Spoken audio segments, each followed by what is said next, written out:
new facility was inaugurated in Uttar Pradesh in the Defence Industry Corridor.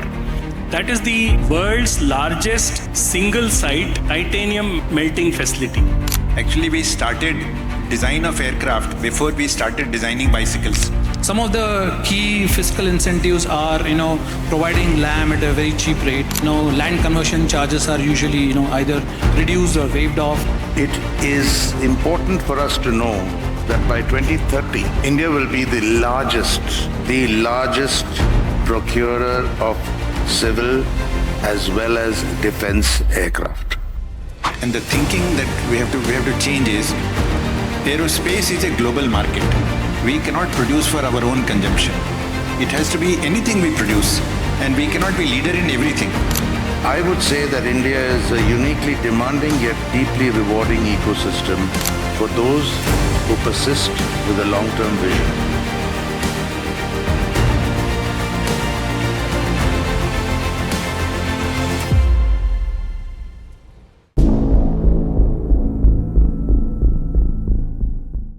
How ready are we to for the critical components in defense and aerospace? That's the topic today. I request Amrita Tiwari of Indo-American Chamber of Commerce to invite the guests onto the dais. Mr. Arunakar Mishra, MD CEO, Genser Aerospace and IT Private Limited. Welcome, ma'am. Mr. Shyam Karigiri, Managing Director of Moog India. Mr. Kalyan Kumar, Partner Grant Thornton. And the moderator for this session, Mr. Tosher, Hormusjee, founder of the Gusti Group and Managing Director of the Gusti Toolworks. And he is also very keen to develop the skill levels of the MSME sector to get into the defense and aerospace market of the Make in India, make it for the world. Welcome to you, sir. Welcome, ma'am. At the outset, let me put the context of what the discussion is all about. Lieutenant General Raj Shukla in his book, Civil-Military Fusion as a Metric of National Power and Comprehensive Security, a key driver in such a transformation could be the metric and the magic of the civil-military fusion. Our Prime Minister said about the Sudarshan Chakra, the prospective chakra could be predicated on 4 pillars: a sophisticated and a potent air defense. The air defense topology with calibrated instrument of long-range precision and deterrence. AI-powered and associated umbrella of cutting-edge technologies, driven and cohered by the civil-military fusion latent talent pool. The civil-military fusion is not going to come overnight. We have seen the example of the American collaboration between the civil and the military, and the MIC, as it's called. It is a very big opportunity for business for both the either for the industry as well as for the government. And we need to encourage our MSME to get up to the skill ladder to be able to participate in such a difficult area or domain of technology and manufacturing.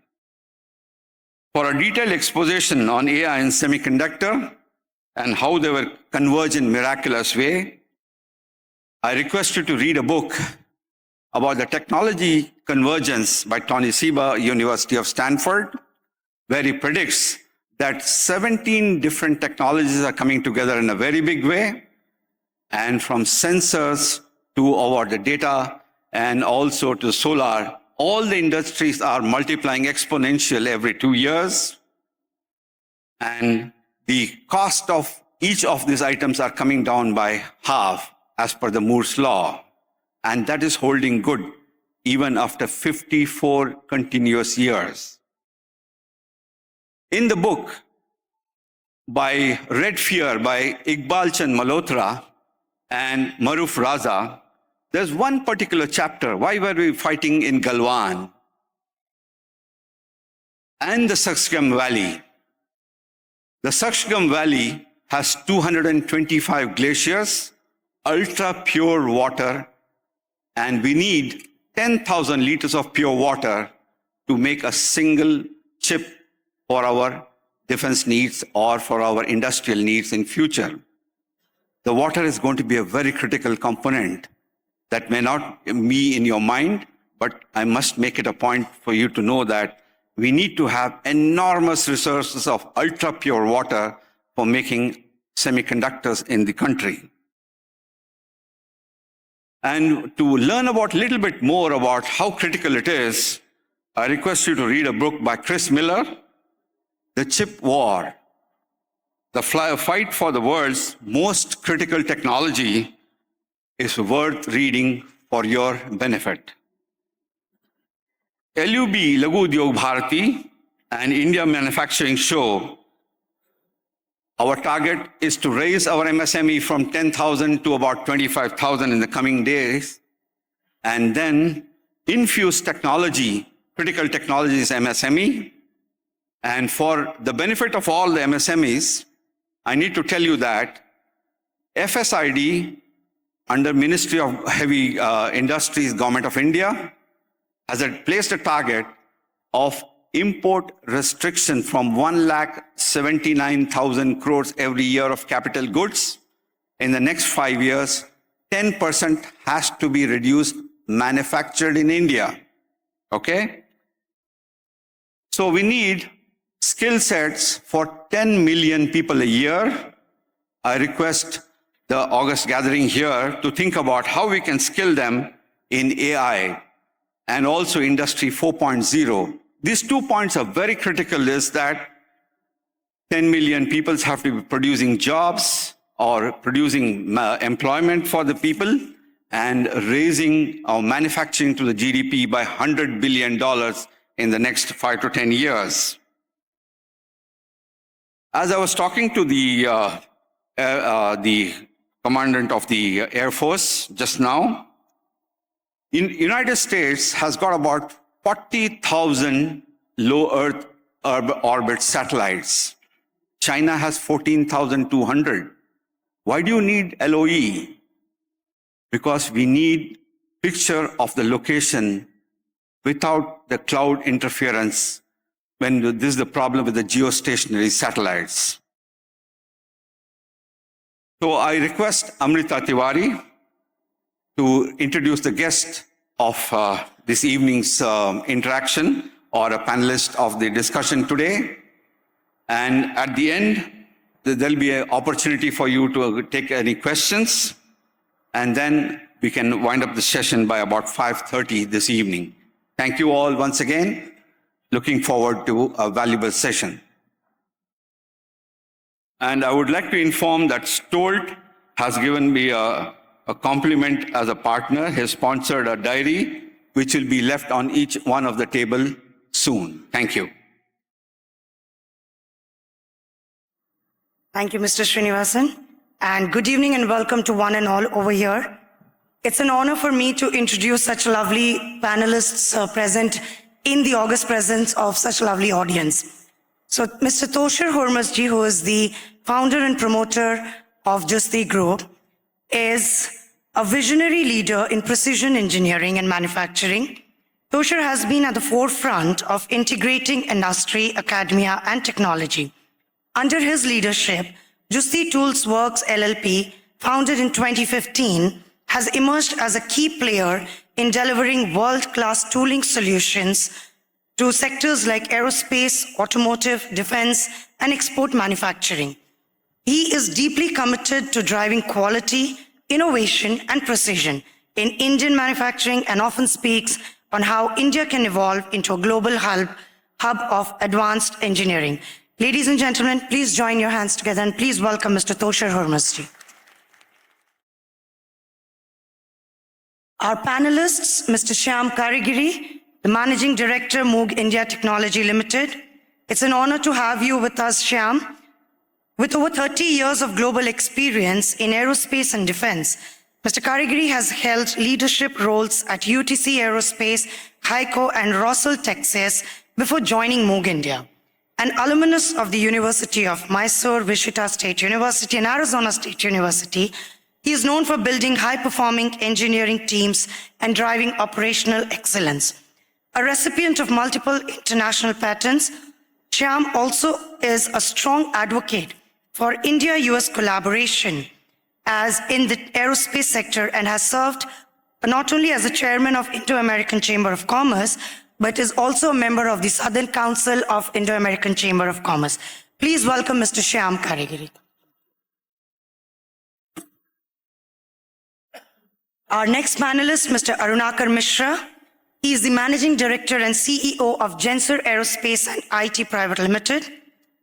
He is a highly respected name in India's aerospace ecosystem, a mechanical engineer with dual master's degree in computer science and business administration.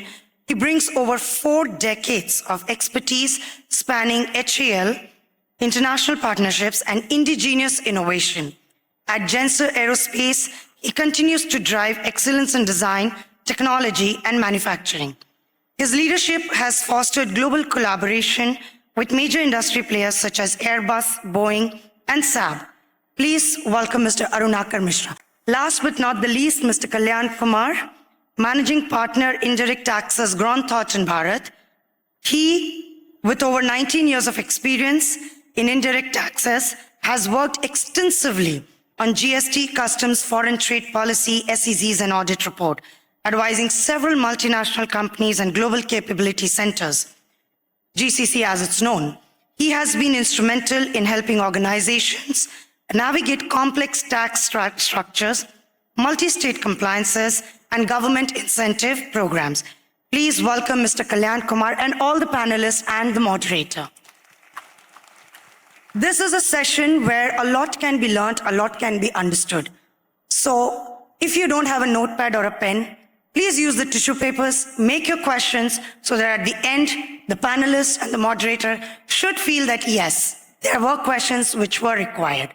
So please enjoy the session. Tosher, all yours. All to this discussion on how ready we are for critical component manufacturing in defense and aerospace.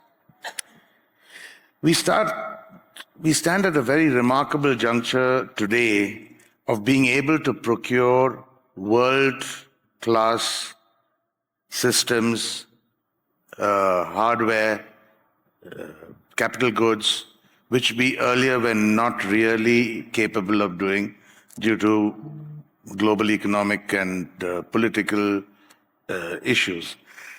We are now able to do that. Now, with global spectrum of machine tools, accessories, and cutting tools, it's going to be a big and beautiful challenge for India.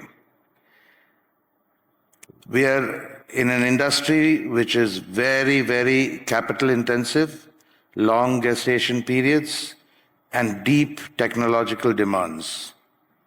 Yet, despite these inherent challenges, India has shown tremendous resilience and evolving maturity to build its domestic capabilities.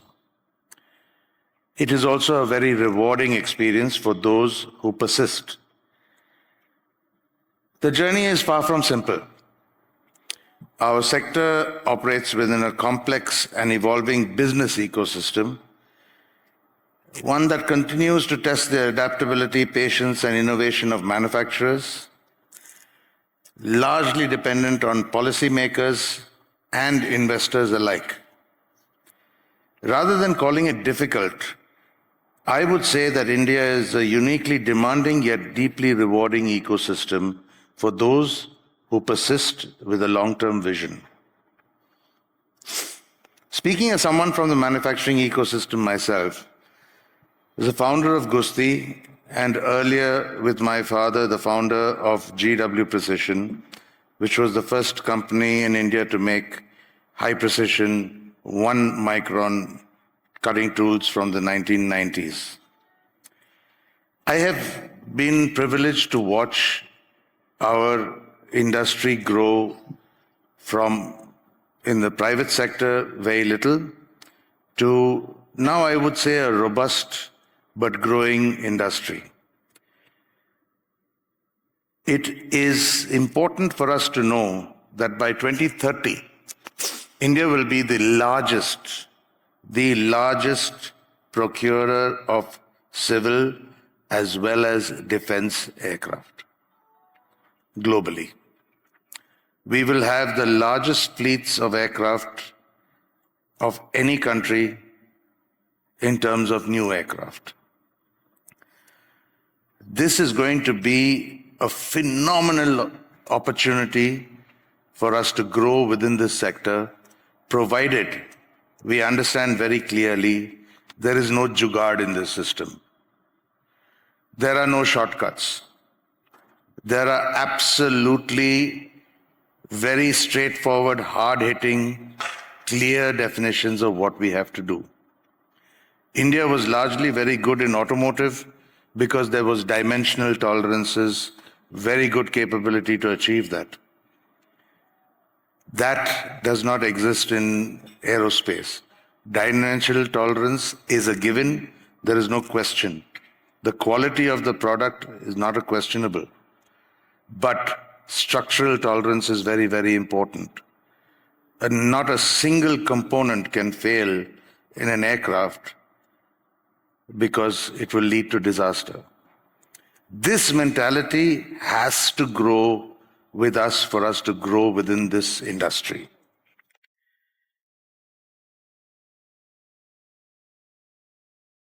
I don't have to say anything more to encourage one to believe that this industry will be one of the drivers of our manufacturing ecosystem.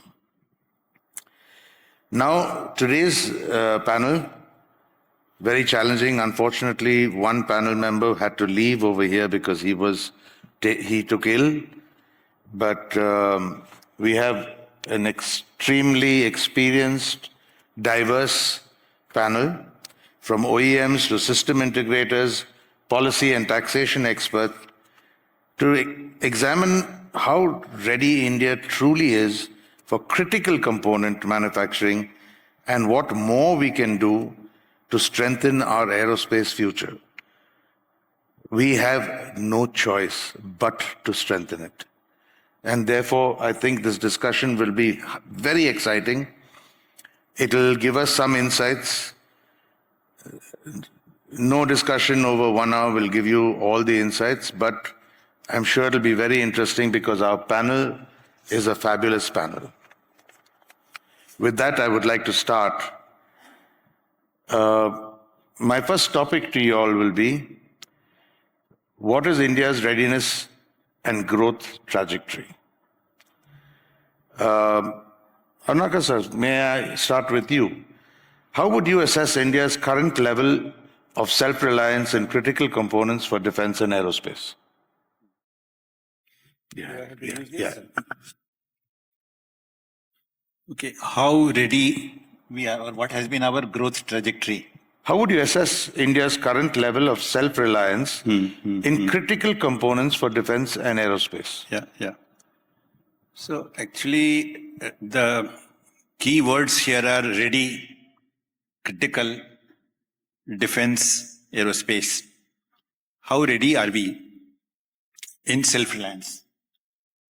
Actually, we started aerospace about 80 years back, 1940. We have been doing many things. Actually, we started design of aircraft before we started designing bicycles. But in between, there was a pause and we did not continue. We had designed transonic aircraft in between, but we left. Now, suppose, let me do partitioning, self-reliance. We are able to do today, if we dissect these areas into defense aerospace, civil aerospace, and space. Now in defense aerospace, we have done something, and there is a bit of self-reliance. We are able to do a helicopter, which is advanced light helicopter, which is a very good comparable helicopter in the world. We are quite a bit self-reliant in that it is that helicopter, which is advanced light helicopter, and versions of that and variations of that. It is one of the best helicopters in the world, which flies at highest altitude. Operations are extremely good. So it is a very good comparable helicopter in the world, which is advanced light helicopter, or we call it Dhruv. Similarly, light combat aircraft, we have developed over a long period, and it has come a long way. We do have self-reliance in that. We are able to produce. Production rate could be anything. Now, coming to space, we have done a lot of things. We have some kind of leadership. In civil aerospace, we have done less. So now, what is the level of self-reliance? In case of defense, we are able to do lots of structures, design ourselves here. But we are dependent on many systems. We are dependent on raw material. So lots of things we are still dependent. So we do not have total self-reliance in that, in the area of defense aerospace. In space sector, we are able to do lots of even systems. So we are a little more self-reliant. In the area of civil aerospace, we have not done much. We do not have an aircraft. We Indians do not fly in Indian designed aircraft. So we have not done, we are not that self-reliant.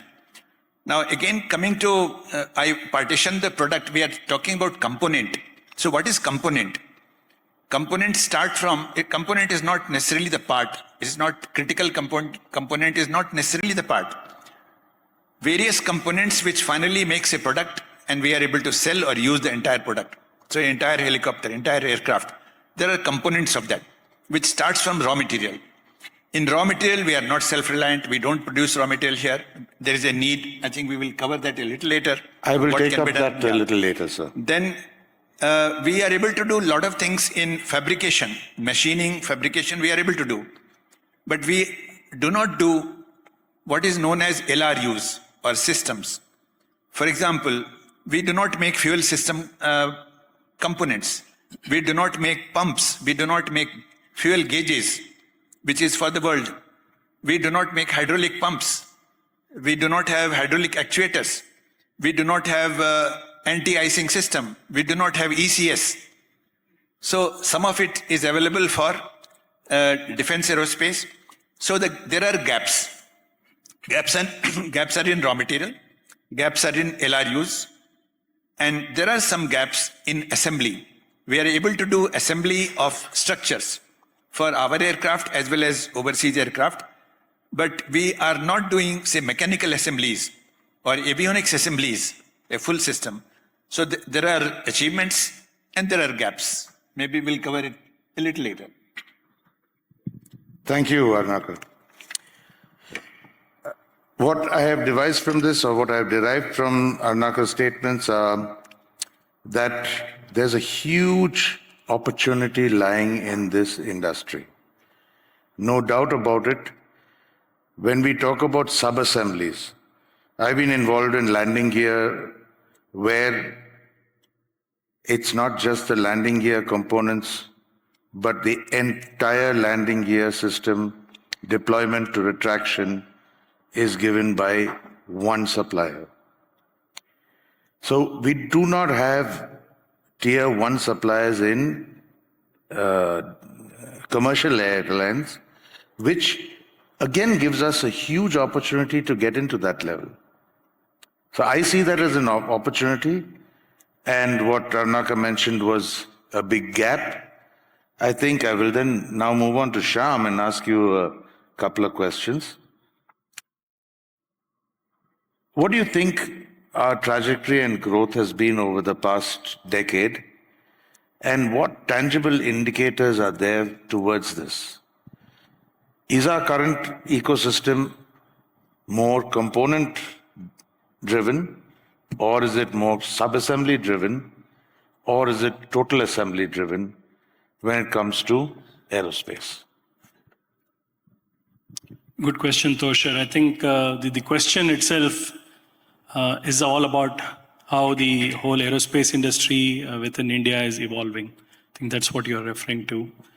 Certainly, traditionally, we have been a component manufacturing kind of a ecosystem and mostly built to print. So many of the Indian organizations, let's say, work with some foreign tier 2, tier 3 suppliers or integrators.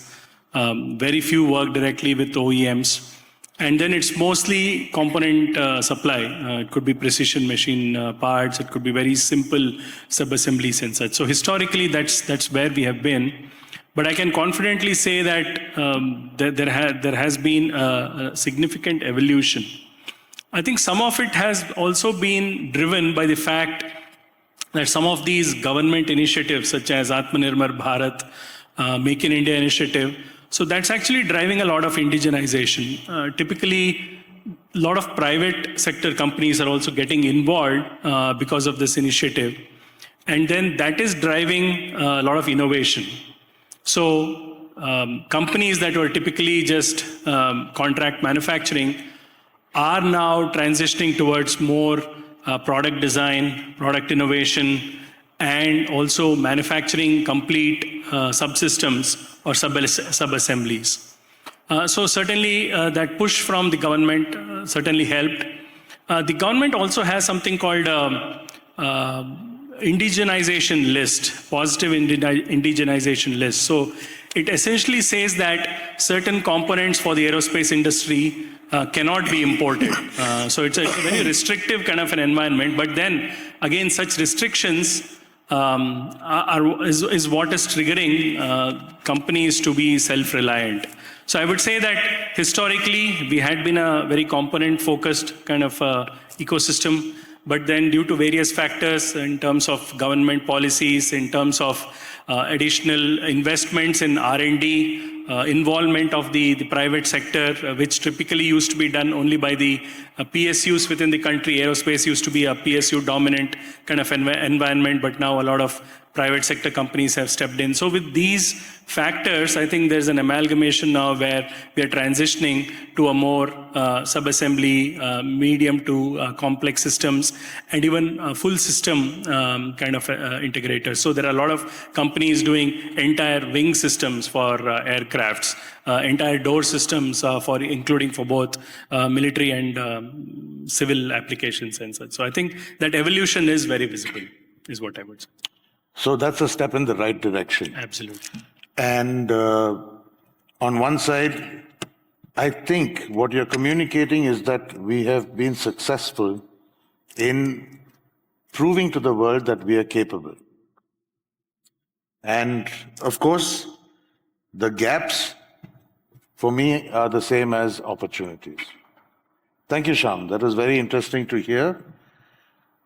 Coming to a very debated point in terms of my exposure is how ready are we in the material ecosystem for critical components.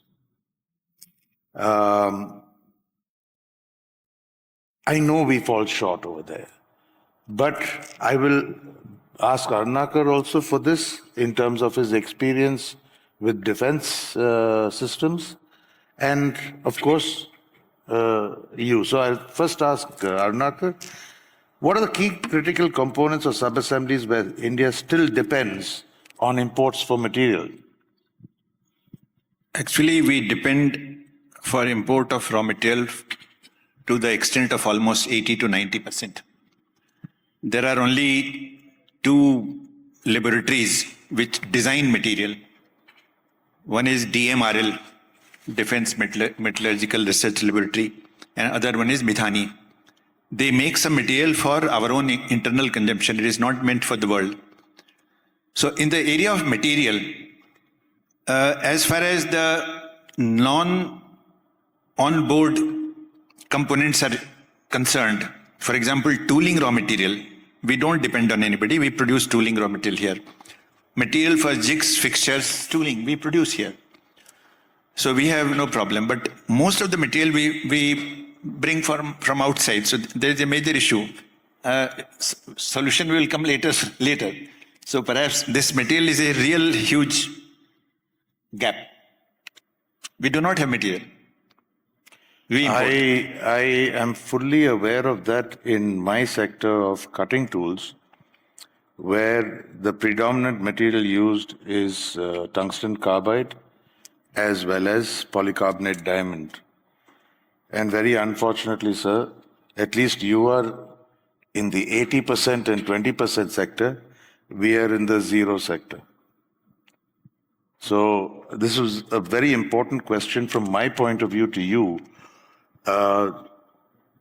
that somewhere we have to really work towards getting our policymakers to understand that very high amounts of money has to be pumped into R&D, or we will be dependent on everybody for material. I think even basic aluminum is imported at 7 series and things like that. I would like to add a little bit further to that. Yes, Tosher, I'm if I just may. moving to you only on this. So, yes, historically we have been very much dependent on imports for aerospace grade materials, especially titanium alloys, and you mentioned aluminum alloys and things like that. But yes, the public sector entity, Midhani, what Mishra ji mentioned, certainly produces some high performance super alloys, and those are actually suitable for the next generation fighter aircrafts as well. So there are fighter aircraft such as the advanced medium combat aircraft that the government of India is planning. So Midhani's products can certainly, or the raw materials can certainly be used on our next generation fighter aircrafts. But apart from that, something very exciting that happened very recently, just last month, a new facility was inaugurated in Uttar Pradesh in the defense industry corridor. And that is the world's largest single site titanium melting facility. So nowhere in the world such a large facility exists, and in Uttar Pradesh just last month that facility got inaugurated. So with that facility now has the ability to again produce super alloys and high performance alloys that are suitable for aerospace application.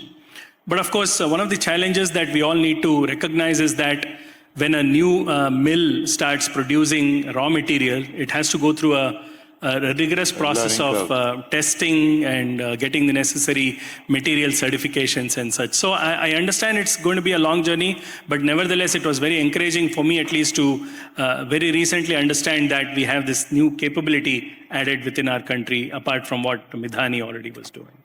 That is a lovely insight, because honestly I was not aware of this, because I know that we have had enormous discussions on. Thank you so much for enlightening us for this. I had no clue, and I'm sure a lot of our audience also may not have known of this. Thank you, Shyam. There is another thing which we may not know.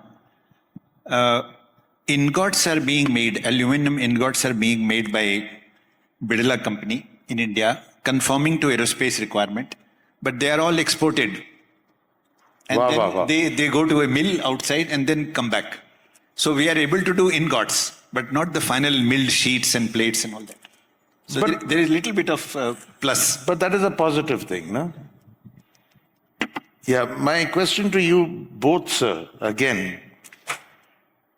Globally, we are seeing there is a little bit of shift from metal-based aerospace to carbon fiber and to other non-metal-based, non-ferrous-based airframe structures, even I think now going on to flaps and wing ailerons also. What do you see the future of that for us? I can certainly share a couple of thoughts on that. Certainly, the advantage, of course, that composite technology is what you're referring to, non-metallic applications. So certainly, the weight advantages are humongous. and then also the strength consideration. So I'm sure many of you will be aware that the Boeing 787 aircraft, I think, it's a little infamous for other issues right now, but then the entire fuselage section of the Boeing 787 aircraft is actually made from composite. So it provides a lot of advantages. So the entire cabin can be pressurized to much higher levels when compared to its comparator aircrafts, which are mostly metallic fuselage.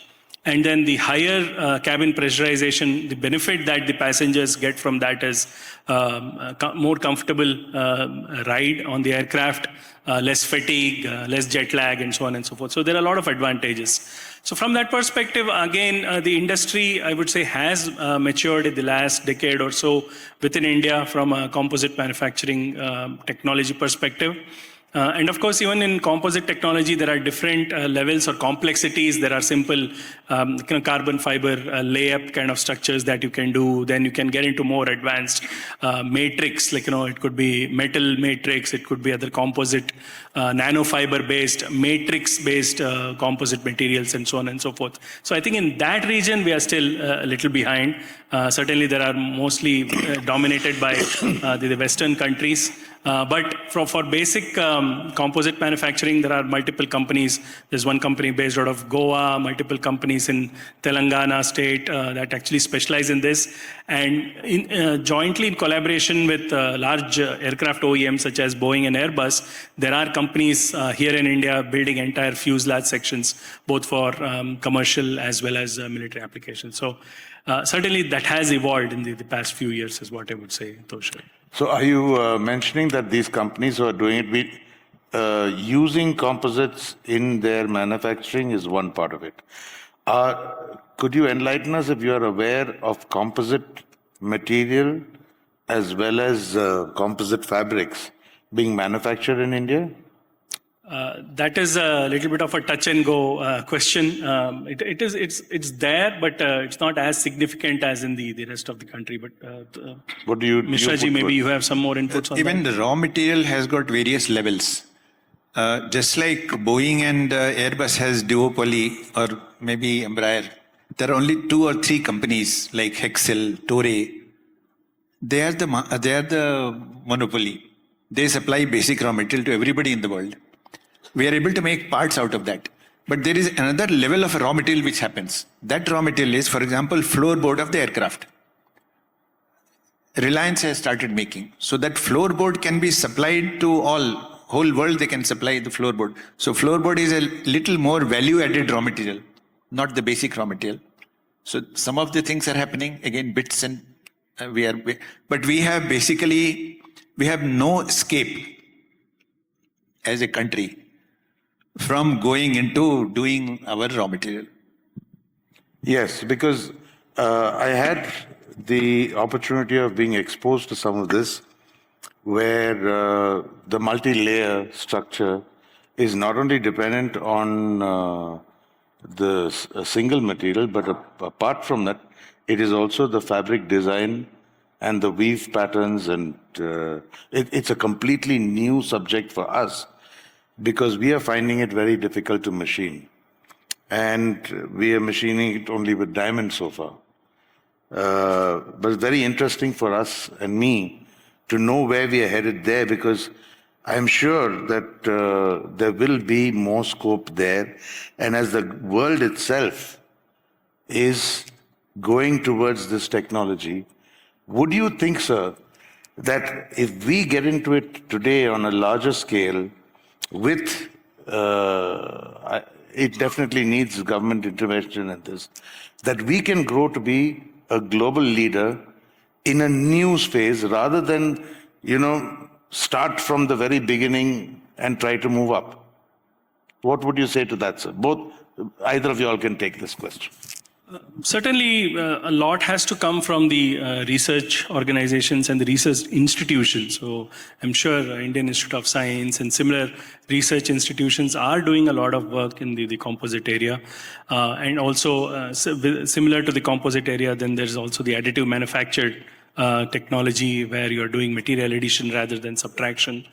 So certainly it requires that kind of an investment. So again, the impetus should be the situation that when electronics and chip manufacturing became a major concern throughout the world, car manufacturers were not able to roll out cars because they didn't have chips for their entertainment system. As something as simple as that was holding the entire delivery of cars. So when that kind of a situation happens, so India reacted, and then we started setting up our own chip manufacturing facilities and such. So I think similarly, some kind of an impetus is required by the external forces, but more importantly, government as a strategy, as an investment strategy in terms of trying to develop in-country capabilities in the composite technology. I think that is yet to happen, Tosher, honestly speaking. And that is certainly required. Thank you. I think that gives us a good idea on that. So what are your thoughts on this? My thoughts are, we have been giving one excuse for not having material. That excuse has been that we do not have, our consumption is not much. So how can we produce? It is not cost effective. That excuse is not good. Actually, the solution to that and the thinking that we have to change is, aerospace is a global market. We cannot produce for our own consumption. It has to be anything we produce, and we cannot be leader in everything. So we have to find our leadership space in raw material, which raw material we should produce for the world, where we will be leader. It also has got one point regarding the self-reliance. Self-reliance is never in a closed compartment. Self-reliance will happen only if we make others dependent on certain things that we only do. The self-reliance will happen with that, not necessarily a self-reliance doing everything for our own consumption within a closed setup. Very well put, sir. Thank you, Shyam. Thank you, Arunakar. Now the point is, India moved into wanting to start SEZs, clusters. It is working in Toulouse or in Seattle or even Nagoya. We are seeing that there is a tremendous ecosystem of clusters. India has taken this into SEZ, which is not the same. And it doesn't have the same kind of incentive that other countries have.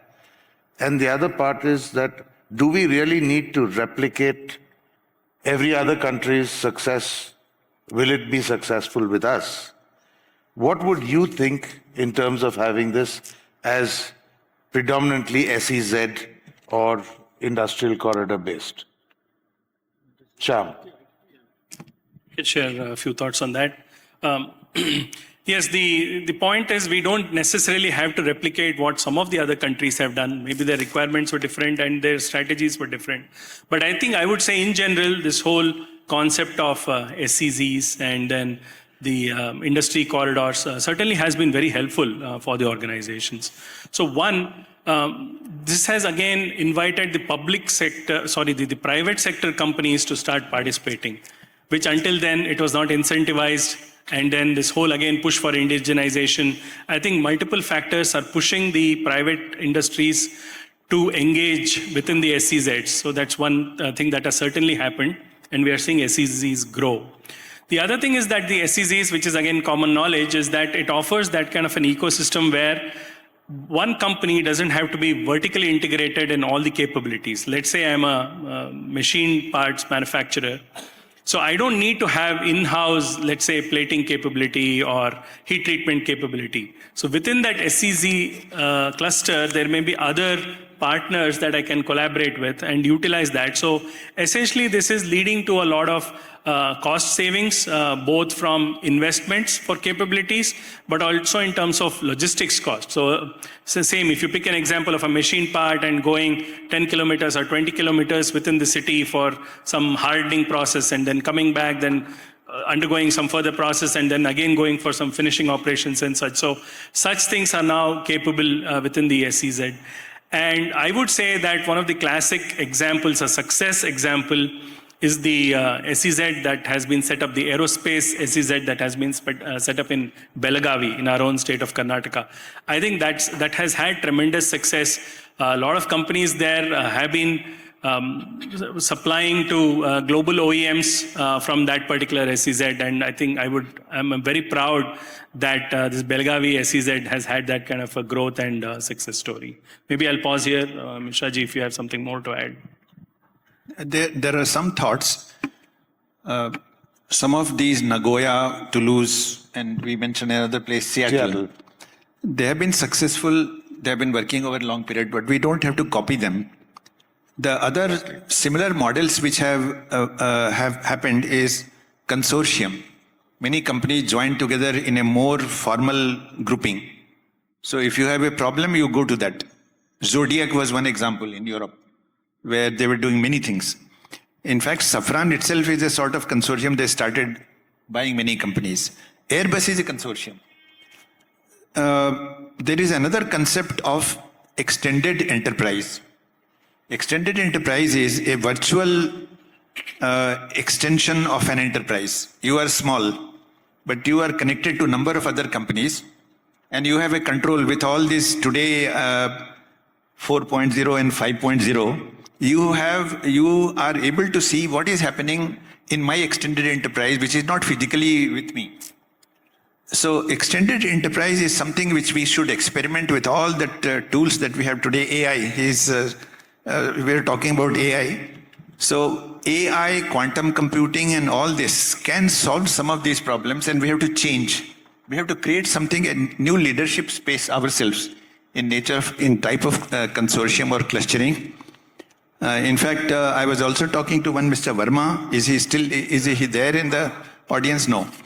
So we are experimenting with a federated consortium, Genser. We will be talking to some people to join into that federated consortium. Federated consortium it is not machining consortium. It is machining, avionics, electrical. So it is that kind of a consortium. We are thinking about it. I will be talking to many of the people who are interested in that kind of working together. Excellent. That's a very nice insight from both Shyam and Arunakar.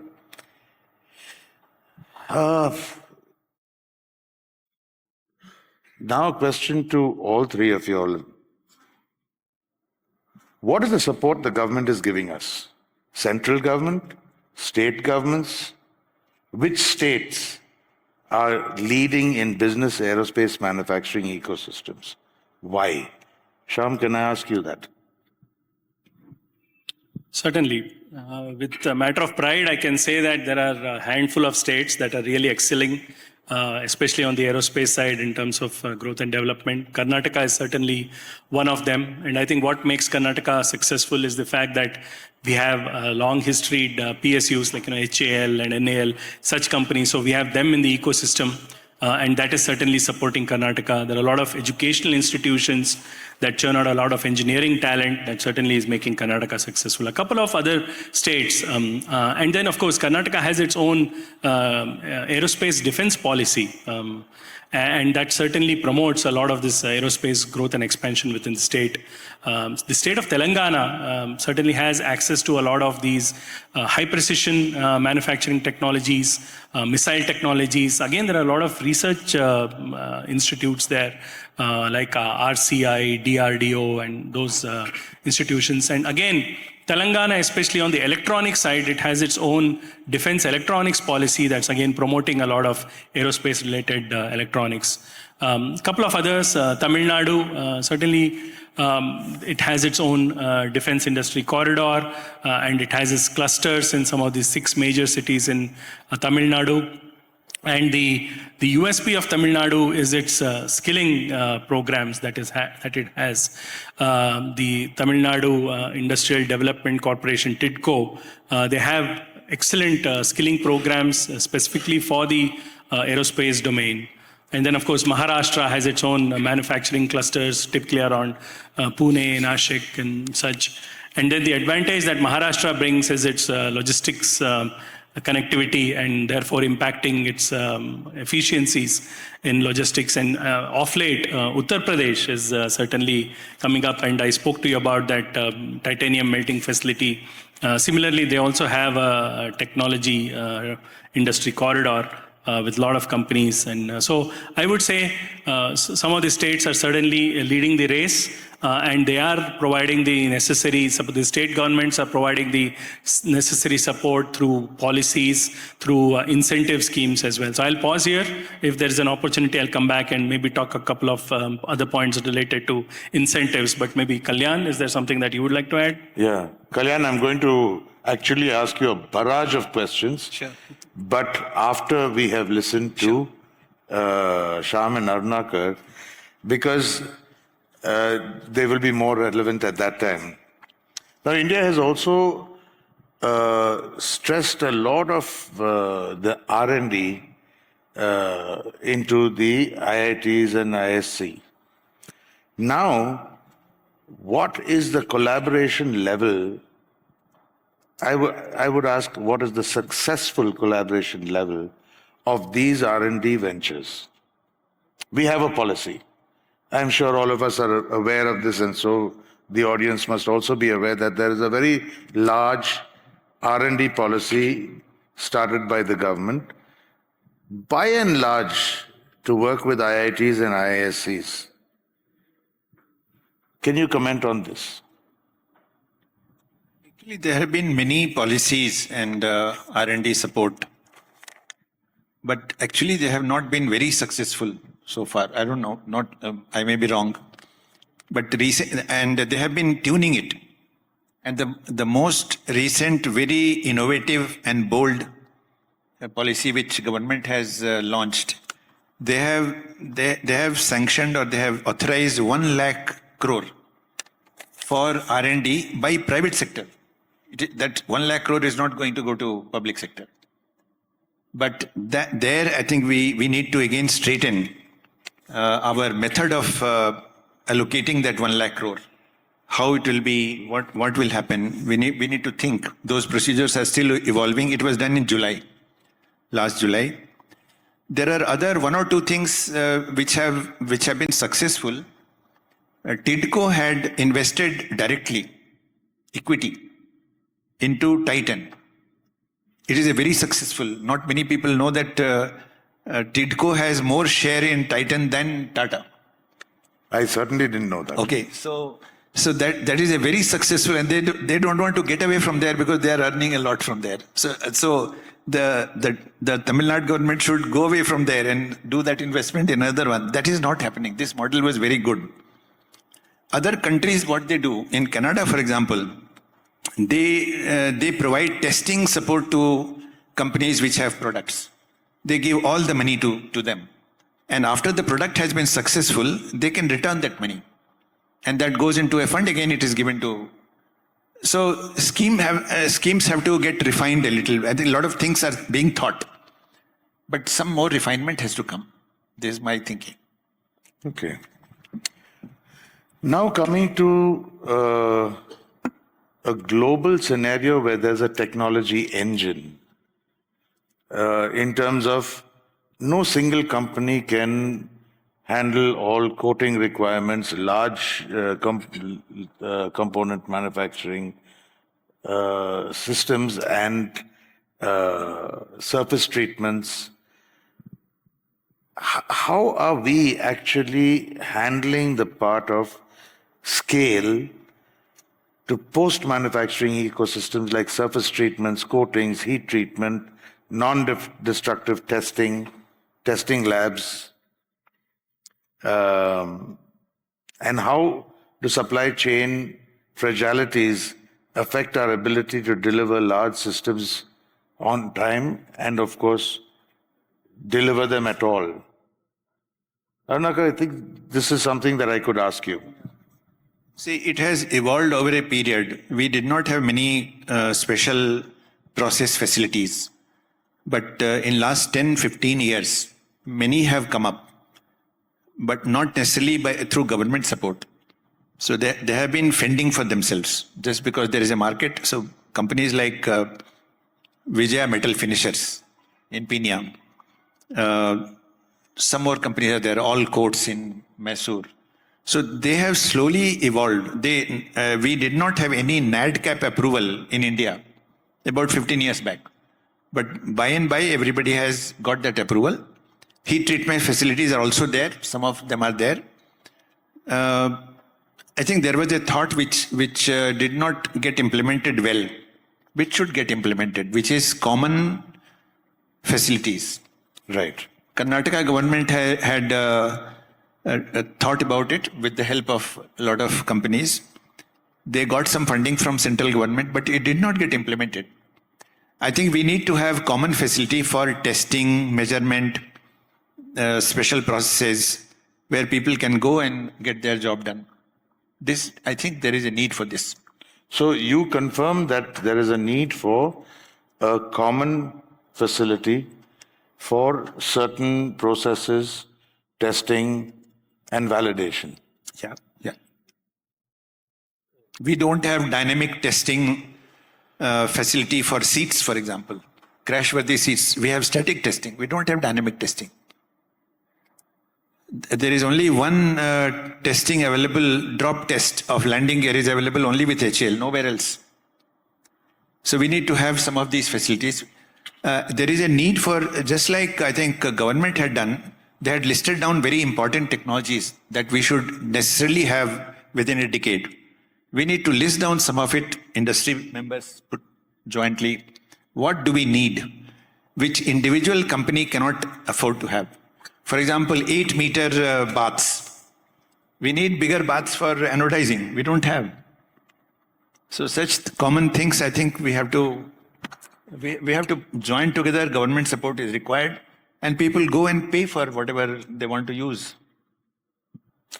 I had the, I would say, privilege of visiting DLR and MTU, and found that they had encompassed and embraced the entire industry, where in Germany today, 80% of components is manufactured by what they call the Mittelstand, or what we call MSME. If these facilities are not provided, do you think an MSME can really grow in this industry? It's very simple. Difficult to grow. See, MSMEs are fending for themselves. If they need something, they go to another company to seek help. They are able to somehow deliver. But it will definitely help. Everybody cannot afford certain infrastructure which has low utilization. Only as a group of companies, the utilization can be better. Yeah, considering that aerospace by and large, compared to, for example, automotive or two-wheeler segments, the production runs of anything are minuscule compared. I asked you this question with the next question in mind. Pricing, costing, and competitiveness. Now, Shyam, I want to ask you this question. How can Indian SMEs remain price competitive while ensuring quality and certification compliance? So there are certain success factors that I think all MSMEs should embrace, and they're already embracing. And this may seem a little counterintuitive, Tosher. On one hand, we talk about being cost competitive, but certainly it requires investments to begin with. And of course, you can be cost competitive in the long run. A couple of thoughts that come to my mind, certainly in terms of that whole lean, adopting the lean manufacturing technologies, that actually brings in that efficiency improvements within the organization. Robust quality management system. There are many SMEs that, for example, in the aerospace domain, you need to have a certification called AS9100, and the current revision level is D. So AS9100, many companies go out and get this certification. Getting that certification is not an easy task. They have to spend money towards that. They have to spend energy. They have to engage with a consultant. But certainly, an investment in ERP in the long run certainly gives you that kind of a payback. Because in the industry, aerospace industry, this thing about traceability, material traceability, production traceability, all that is extremely important. So I think these ERP solutions provide that kind of an ability to go back in time and look at what is the material used, what's the process used, which operator performed that operation, and so on and so forth. And then certainly a lot of investment in terms of other technologies such as creating digital twins, training their employees in more of a virtual reality mode. So having this whole investments in Industry 4.0 and digital twins allows these kinds of efficiencies to come in where your product quality goes up. So you're constantly monitoring the performance of your equipment, not only from its performance from a maintenance perspective, but also its performance from an output perspective. So you typically industrialists are very familiar with the control chart. So there are smart systems in the Industry 4.0 system which automatically track these control parameters for the quality of the products, and anytime there is a deviation, they provide alerts ahead of time and so on and so forth. So I think technology in general and investments in some of these other aspects such as certifications, lean manufacturing technologies, having the right kind of skilled workforce within the organization certainly will go a long way in building that capability, but also being cost effective in the long run. In fact, I was just going to ask you this question. We introduced digital twin technology in 2003. And we had a huge, it was like a wall to get aerospace certification, understanding origin of materials, traceability of material. But very soon, I found our people excited about it. And we were able to successfully use the digital twin technology from 2003. So you ascertain that it is being used, or we need to use it more? No, multiple industries are using it, and our good friend Raghu was here sitting in the audience. EDS Solutions, they provide a lot of technologies which are very suitable for digital twins. Siemens. So, and it also promotes this concept of a factory as a service. So a person sitting in India, owning a factory in India, their production systems may be monitored by some expert sitting in, let's say, Malaysia. So these concepts of digital twins and this whole technology allows these kinds of services to be provided. So you can actually monetize that whole production system. You can monetize the maintenance system and so on and so. So it's, yes, it's widely rampant. Many of the industries are using these technologies for multiple things, for machine uptime monitoring, for product quality monitoring, maintenance alerts, and so on and so forth. So certainly, and even for training the skilled workforce without actually disrupting the physical line and so on and so forth. So certainly it has its advantages and it's fairly prevalent.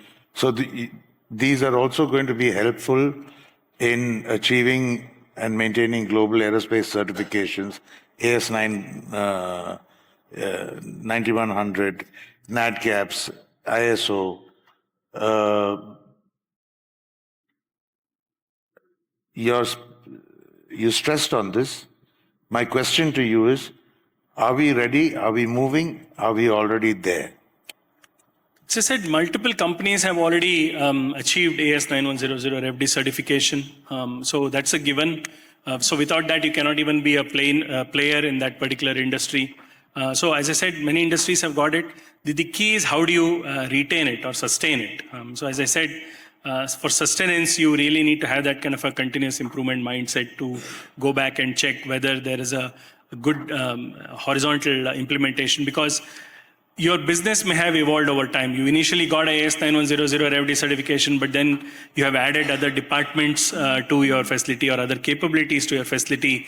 And if you have not done that kind of a horizontal deployment of that certification to these other areas, you will start to see gaps in those areas. And also having that ability to, the people and the energy and the time and that discipline to conduct these, let's say, periodic, once in a month or once every 2 months, these kinds of internal audits to make sure that you are still able to adhere to the processes and such. I think those are some of the key factors in making sure that you're able to sustain the certification.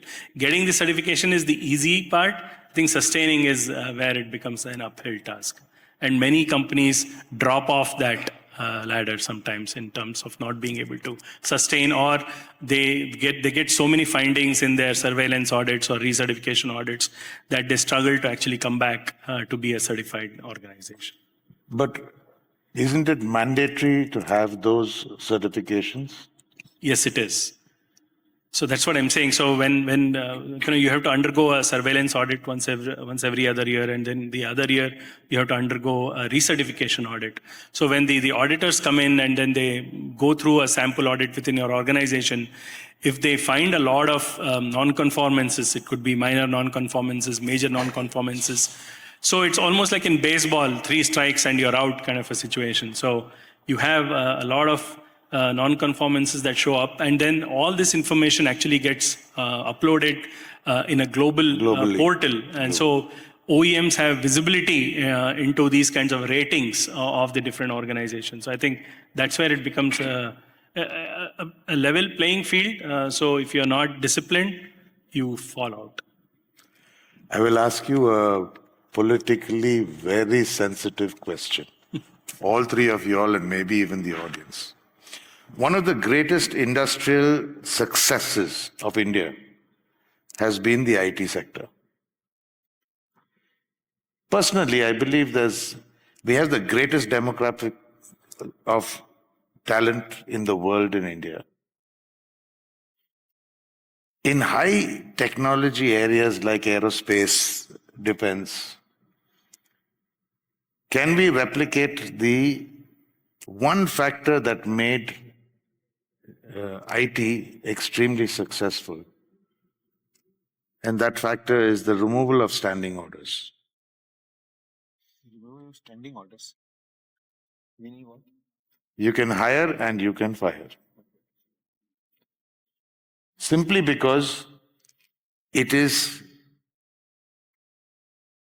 people's lives depend on it. I think one Air India 747 crashed because somebody used a wrong screw on the windshield, where the windshield was attached from outside. This is a essential area. You don't have to answer the question. It's very sensitive, it's very thing, but I'm known to be sometimes a little open on my questioning. If standing orders are removed, then companies would be able to enforce very, very clearly, like we have Commodore Kulkarni with us here. In the armed forces, there's no tolerance, 0. Which is why we have one of the greatest armed forces in the world. Yet, in an industry that is so very, very, very imbibed with human life,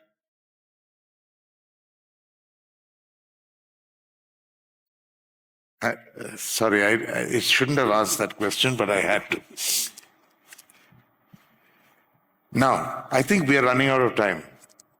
And I thank you for your answers. Now I'm going to go very hard at Kalyan. Yeah, thanks. I was just waiting, for a moment I thought I should have been at... No, I haven't forgotten you at all.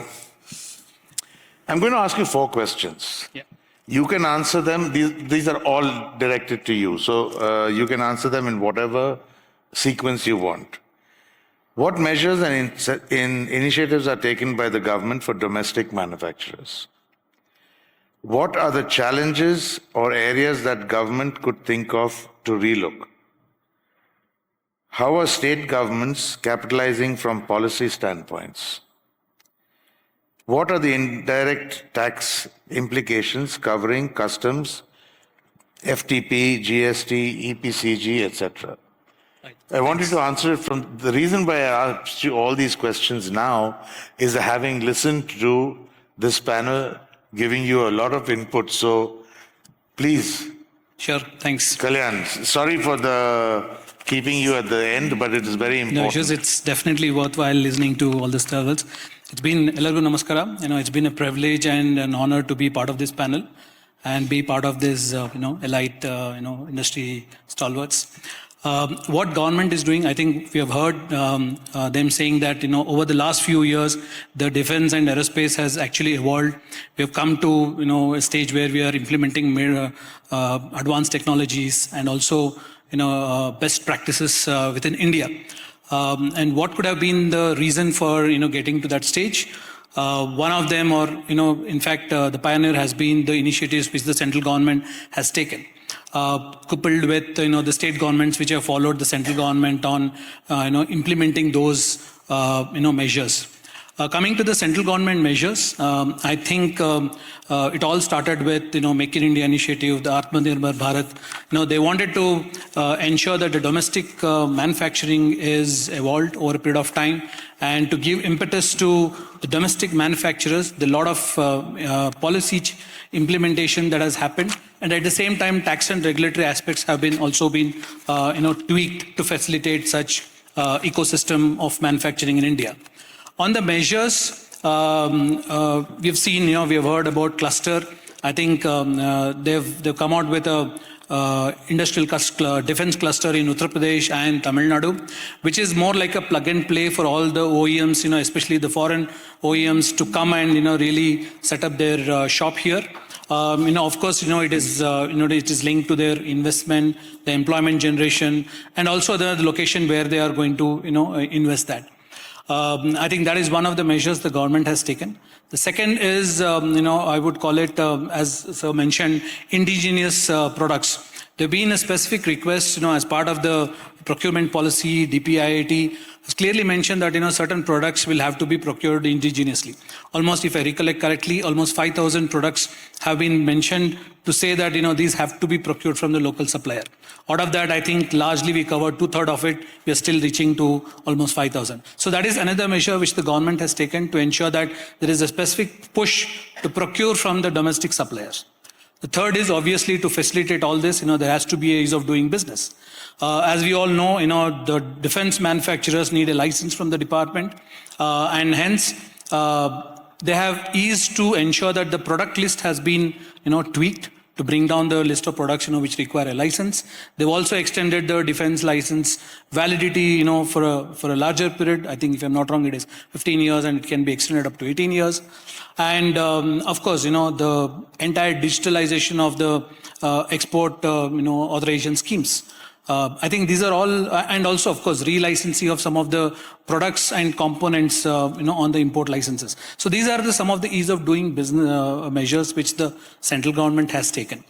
The fourth one, obviously, the central government also realizes that, there has to be a collaboration with the international players, where the technology has already been evolved. So the government has, tied up with the, few countries. They've entered into joint ventures, government-to-government cooperation agreements. We have seen few of the aircraft being manufactured with such countries. That is another measure which the government has, so that, there can be a best of the worlds that they can bring in domestic manufacturing. The last one, obviously, I feel has been a game changer is the IDEX, Innovation for Defense Excellence, which has actually opened the floodgates for defense startups. Tying up with the MSMEs, startup companies, I think bringing out the innovation, new ideas, and also coming out with solutions for their existing problems. I think that has been a game changer. So these are all the central government measures which the government has taken, apart from the tax and regulatory aspects which they brought in. So this is on the central government. Some of the areas which they could look at is, we all know that when we go for a defense procurement, there is a procurement order which comes in where they list out the local, or it's called indigenous content. There has to be a minimum 50% to 60% that we need to do a validation. If you look at the guidelines, most of the guidelines are centered around goods. If the product has certain components and it has become a finished product, you exclude the import components and only the domestic validation is considered to treat whether you're a class 1 supplier or a class 2 supplier. There is a little guidance in terms of, the services component into it. For example, engineering services, post-sale support, or any skill development that happens, or a research and development, I think these are the areas which there is more clarity which is required, whether, if there is any cost that is incurred, whether that would be considered as a local content is something that we need, more guidance around that. Added to that, technology transfer. We all know that most of the players in defense are also outside of India, where they hold the technology, IP rights. We still are evolving in terms of the IP regulations in India. And with the FDIs up to 74% now normal route and up to 100%, through the government route, the guidelines around the intellectual property, technology transfers, also need to be formulated really well to ensure that, we do a proper calculation to arrive at the class 1, class 2 suppliers, right? That is another point is something that I would feel. These are the areas which they could look at tweaking. If they're already doing it well, I think these are something which has to come out as more as a guidance, for all the players who wants to support it. In terms of the state governments, I think, state governments are all there, moving all the, players to come and set up the shop. We have seen some of the players in technology of going to few states recently, made big names. Similarly, in defense sector, each state has got their own specific policies. Usually, states have their industrial policy, which is like a mother policy, which covers all the industries that you can set up within the state. To address to the specific sectors, they have come out with the specific policies, like the defense and aviation policy. Karnataka has a defense and aviation policy, like the startup policy, the technology policy. So under this policy, the state government comes out with a lot of fiscal and non-fiscal incentives. Some of the key fiscal incentives are, providing land at a very cheap rate. Land conversion charges are usually, either reduced or waived off. The stamp duty charges is also either reduced or waived off. Electricity duty is either exempted or reduced. These are some of the key, incentives which they provide, which can move the investors to come and set up. These are either upfront exemption or application based. And depending on the state, these incentives vary depending on where you set up within that state. For example, if I talk about Karnataka, it is all divided into multiple tiers, tier 1, tier 2, tier 3. Depending on where you set up, slightly advanced areas like Bangalore urban, Bangalore rural, there are limited incentives that are prescribed. But if you go interiors into the districts, there are better incentives that are given. So these are some things, which one need to look at. Each state has got their own pros and cons, and a proper comparison is something that would help the investor to decide which is the better state to invest on a long term. Coming to non-fiscal measures, I think like the skill development, the center of excellence, the tie-ups with the universities or the IITs, ISCs, I think these governments are, providing all these facilities to the investors to ensure that they get an overall holistic approach, when they look at shutting a shop in Karnataka. Last but not the least, my core area of expertise, the tax SEZ we spoke about. Special economic zones are usually tax incentive zones. We all know that the corporate tax incentive has long gone. Now it's only the indirect tax exemptions that exist, which means all the procurements into SEZ, whether it is goods or services, they're either duty-free or GST-free. So whoever has got sufficient imports into SEZ can look at setting up as an SEZ. But apart from SEZ, there are other what I would call is opportunities that one could evaluate. For example, under the customs, you have the mover opportunity, manufacture and other operation license, where when you import goods into the mover license premises, you don't have to pay customs duty. It is deferred till you actually clear the goods into DTA. If you happen to export it out of India, then absolutely no duty.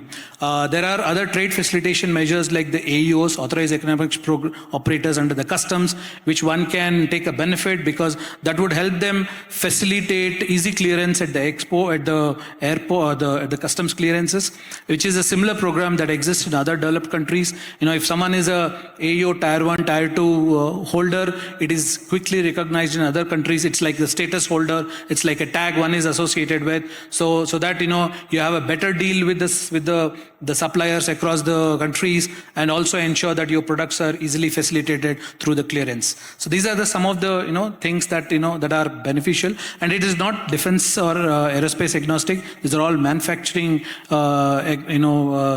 coverage, and one could look at what are the specific benefits that exist for the defense-arians. Just to name one, recently the government has exempted almost 18 products, when you import into India. Among the list of products that they have issued, they have consolidated almost 41 notifications, which were there in the past. In September 2005, they have issued one notification. Among that, it covers almost 18 products where there is a custom duty exemption, which covers major aircraft, missiles, and the parts and components, which is only to facilitate domestic manufacturing, at the same time, to provide impetus to the domestic manufacturers. Thank you. Thank you so much. Thank you, Kalyan. I'm sorry I kept you till the end, but it was very important for us to hear you. No, it was very important for us to hear you after hearing the pros and cons from the experts on the panel over here. But thank you for giving us that wonderful insight. Thank you. With this, I think I've been getting many signals to say that I'm stepping over time, and I won't ask any further questions. But I would like to ask the audience if they have any questions to our esteemed panel here. Tosher, with permission, if I can start with one of the questions. Sorry? If I can ask one of the questions. Most certainly. Because I think that can set the time for people to answer and ask their questions, if you are wondering what to ask. So Arunakar ji, you mentioned about the schemes to be redefined, to be refined, and if you can just throw a little bit of light on that, what kind of schemes that you were mentioning about and how it can be implemented with the help, in the Karnataka state. One example I can give, how to incentivize or how to fund R&D in private sector. At least we can do few things. If I have to do some testing in the Indian Institute of Science, which is a recognized organization, if I am paying 30 lakhs there, so can government pay that 15 lakhs or 20 lakhs or 50 lakhs? Because thinking that I would have done a lot more things. Similarly, NAL, I have to do certain testing. So their methods are very roundabout. If there is I have placed an order on some of the institutions, these testing facilities, government should be able to directly make the payments with very simple procedures. Some simplification like this is required. Thank you, sir. If anybody has a question, please raise your hand. Yes, Commander. Can we please take the mic? Mr. Tosher, I'll start with you. You do a very fantastic parallel of the IT industry replicating in the aerospace industry. Perhaps the scale and economy of the IT versus the minuscule scale of the aerospace in India. But at the root of it all, I would like to ask the industry captains, do you think that the aeronautical engineering or the aerospace engineering that is being taught in our colleges in the country, are they more practical oriented or are they basically theoretical? Can I take that question, sir? I'll just have three more questions like this. This I draw from an insight of my association with this group of 6 aeronautical engineers from an institute in Bangalore. When I was just speaking to them, one of them happens to be my relative.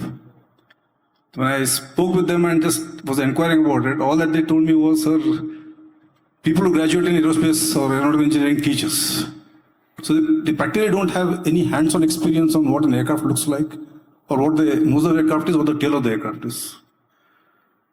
Forget talking about standards, forget talking about certifications. Unless and until, like what happens in IT, even a guy who probably doesn't know coding is now into Python programming. But that cannot happen in aerospace engineering. Unless and until one knows, as I attended another session there, one of the CEOs of the company rightly said, making an aircraft is a craft by itself. It's a craft. That's why it's called an aircraft or it's called a spacecraft. It's not a product. It's a crafted product. So if it's an amalgamation of so many branches of engineering and requirements of compliance and regulation is so much, is our education in the right direction to produce those kind of engineers? It starts off with that. Otherwise, yeah, we have been imitating the West.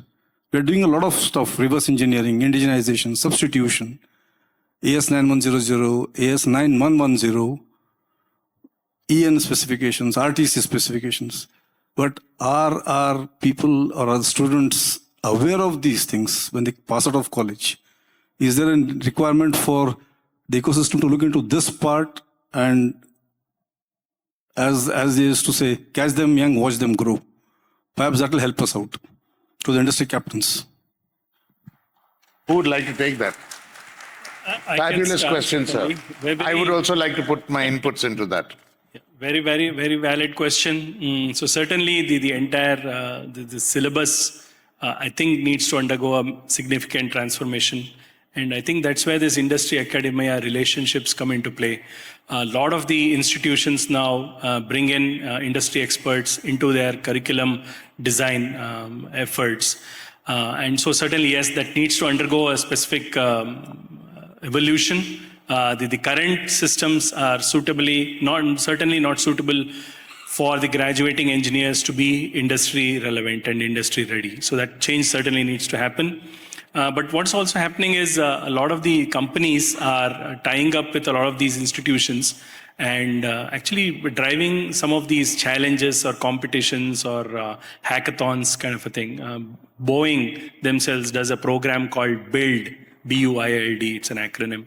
SAE, as an association, Society of Automotive Engineers, they do a challenge called an Aerothon once every 2 years. So it's open to all the universities in the country where they have to build a specific drone for a specific mission to certain specifications and so on and so forth. So I think there are certainly some measures that we need to take as an industry, as a country, in terms of rejigging our entire approach towards syllabus and curriculum. Certainly. Thank you, the panelists, for the wonderful discussion that we had today. But I forgot to mention 2 points. A technology center at Devanhalli Industrial Park, particularly tailor-made for aerospace and defense. They have agreed in principle, and MSME Technology Center is in progress. Second point, we had requested the help from Indian Institute of Science on the national mission of critical minerals to set up a TLR6 or a TLR7 model for refining metal or recycling the lithium ion or various other battery packs to a usable material. The work is in progress, and this is for the information for all the MSMEs and the participants here. Thank you very much. Good evening and have a great day today.